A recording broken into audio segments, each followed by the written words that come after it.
horrible No Mercy. And let's be honest, it pissed a lot of people off. It disappointed a lot of people. You look at this building into the pay-per-view, actually, I'm more hyped for this pay-per-view than I was at No Mercy, for the simple fact that the matches that was No Mercy should have been saved for Survivor Series or WrestleMania, or even Royal Rumble. Even though they were this terrible, terrible matches that had terrible outcomes, it would have been better at other pay-per-views. That's the truth. Here, these matches feel like they belong there. So I actually care a lot more for this. Let's go to, I'm going to start with Jinder's segment. Now, I heard a couple of people saying that he's racist. Dude, remember something. Twitter, Facebook, Instagram, the WWE tell these guys what to say most of the time. So if he sounds racist on the show or racist on Twitter or Facebook, there's a good reason for it, because they're doing that. And including when it came to the show, I even said it. If he's going to say that Shinsuke Nakamura is Mr. Miyagi from the Karate Kid, why don't they call him Mahatma Gandhi and say you're a hopper more than Mahatma Gandhi? Only difference is you're a little more muscle, but you got no guts. You could say that. And I'm not being disrespectful to anybody who's Hindu or Muslim who is Indian. This is wrestling. You're supposed to talk stupid like that. It's part of wrestling. Now, if you go too far, yes, you pay for it. But Jinder didn't. So when you see this segment, him trying to apologize, I felt it was kind of foolish. But then he kind of recovered, still making fun of Shinsuke Nakamura. And I still stand by what I said last week. Jinder is a straight man. He needs a real comedian by his side. And the problem is, the Singh brothers are just not comedic. They're not very good. I'm not saying they're not good making things interesting. It's that when it comes to making jokes, they're not the funny ones.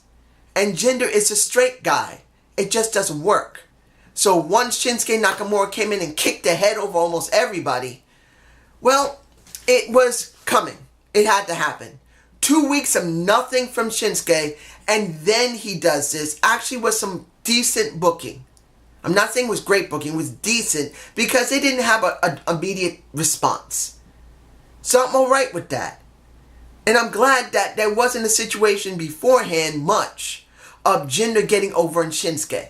Only at the pay-per-view, generally he got over on Shinsuke Nakamura. That was all that he got over on him. So there's been very little contact with them, and I'm alright with that. Anyone else? Well, sorry. Now, Hype Bros versus the Usos and New Day in the crowd. Here's the thing that is kind of hard to pin down because I didn't see anything after the match.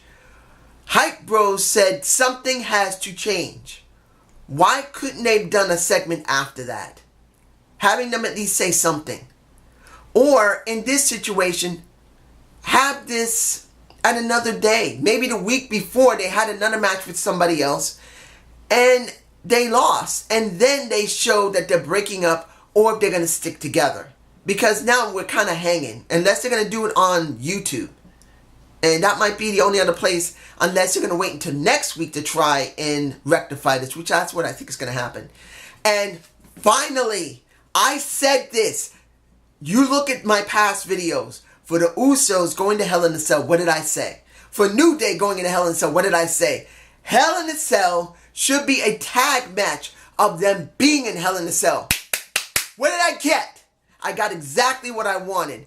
Usos versus New Day in Hell in a Cell. Now the question's going to be, is it going to be all the members of New Day versus the Usos? That's going to be the question. My guess is no. You're going to have 2 members of the New Day versus 2 members of the Usos. But if you really want to make this interesting, put all of them in there. Put Xavier Woods, put Biggie Langston, put Kofi Kingston in there. And you will have something glorious. And that kind of goes to the next thing I'm going to talk about. Dolph Ziggler coming out as The Undertaker. I knew the instant this happened. The instant The Undertaker's music hit, I knew it was him. We know The Undertaker doesn't show up often. And this wasn't it. It ain't. It ain't. It isn't. It whatever. he came out and I knew it wasn't him. And they tried on the commentary team. Byron Saxton just doesn't play the straight man that great. He said, oh, it's the Undertaker? Really? And they're saying, oh, come on. It's not the Undertaker. Are you that stupid? But it goes along with what Dolph has been doing. Trying to get people pissed at him. And then you have the glorious one, Bobby Roode coming out, which we haven't seen much of. We've seen a lot of Shinsuke Nakamura. We've seen a lot of Kevin Owens.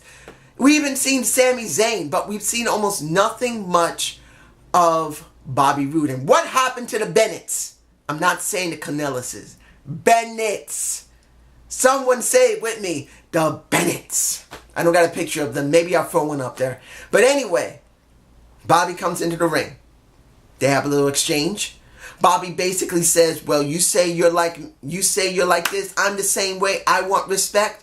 So let's do this. Let's go to Hell in a Cell. And let's get this done. Now, as I've said many months ago, Dolph Ziggler is an enhancement jobber now. He brings in the new guys. That's his job now, at least until he leaves the company. Look what happened with Shinsuke Nakamura. Look what happened with AJ Styles to a certain extent. Look what happened. I'm not even going to go there. When it came to Dean Ambrose, that was just stupid. Anyway, you got him now dealing with Bobby Roode, which is understandable. Bobby needs a beginner's feud, and Dolph is it. I'm not against it. I don't know where this is going to be in the show. I'm hoping it will not be on the kickoff show because you don't need to put Bobby Roode on the kickoff show. You just don't. They deserve better than that. Now, Rusev must got a key and a RKO for his trouble. If I remember correctly, about a year or so ago, he got a medal from Russia for his credibility in the WWE. Now he gets a key to the city from, what was the name of the place? Pakrafa. I believe I'm pronouncing it completely wrong. One of the big cities in Bulgaria. I can't even pronounce the thing. I'm not even going to try again. Sorry. He gets Aiden English, the one who sings, for him to do his national anthem of Bulgaria. I like Aiden English. He reminds me of Elias Sampson. And if no one likes Aiden English, I understand. He's not that great. He doesn't have the same thing as Elias. That's the truth. Even though he's done it longer than Elias on the main roster. That doesn't mean it isn't good. At least it's something. And when you get this, you go, well, how far are they going to go this before Randy Orton comes out? Not very long. In the middle of his serenading Rusev, in a sense, Aiden English gets the RKO. You got Rusev getting the RKO. And then you got Randy Orton standing overhead. Which you wonder, this is something I'd like someone to explain to me. Now, you could be saying that, well, they're doing this to set up for Hell in a Cell. It's obvious. They will have a match at Hell in a Cell. Will it be on the kickoff show? I doubt it. It will be on the main card because I've never known Randall Keith Orton to work on the kickoff show, not since he began. I would be very shocked if he goes on the kickoff show. He may open the show with this match between him and Rusev. But here's the thing. Why do this at all?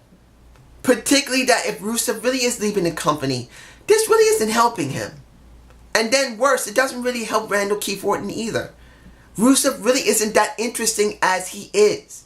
And this doesn't help Rusev either because he just got his ass killed in the pay-per-view.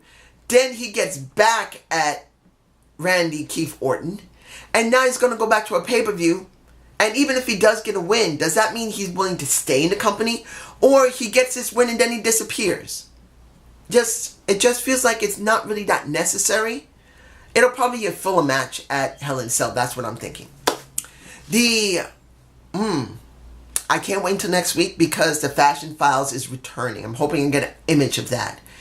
But hopefully it's still good and they didn't just destroy it by making them go away for a while and then come up with really bad material. I'm hoping it's still going to be good. And let's see. make it quick. Charlotte versus Carmela, which made no sense. I'm sorry. You have the Money in the Bank winner go up against the number one contender, which honestly I felt was not the wisest thing to do. Particularly that Carmela got her butt kicked. Look, I know there are a few women on the roster. That's the biggest problem. You're not going to show many of these women all the time anyway. Look what's going on with Naomi, Tamina, Lana. You're not seeing them almost nothing. And this is what I was worried about when it came to Naomi. That she would not be seen. The minute they take that title off her, she's going to disappear for a while. Either, mind you, she might actually be hurt.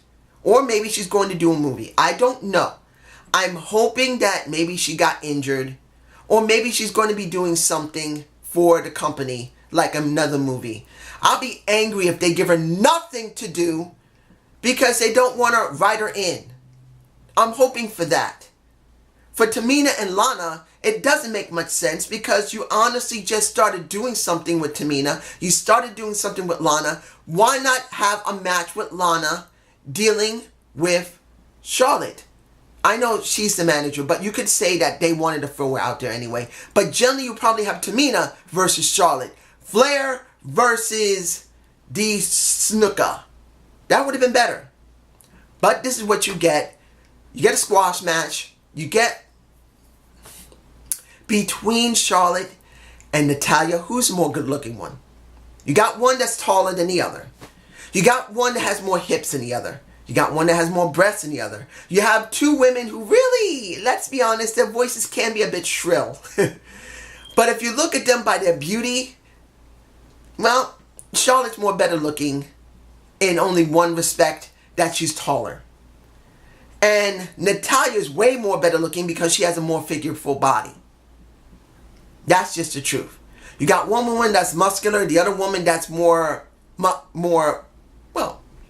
figureful. I really don't really care about seeing this match. Because honestly, it's just not interesting to me. It isn't. I still believe Charlotte is still underdeveloped. And worse yet, she can only work with people she knows. Look what happened with Carmela. She knows Carmela. Look what happened with Natalya. She knows Natalya. How much interaction have you seen with Naomi and Charlotte? How much interaction have you seen with Charlotte and Tamina? Almost zero. Zero for Tamina and Charlotte. And maybe two matches for... No, actually one match if I'm wrong.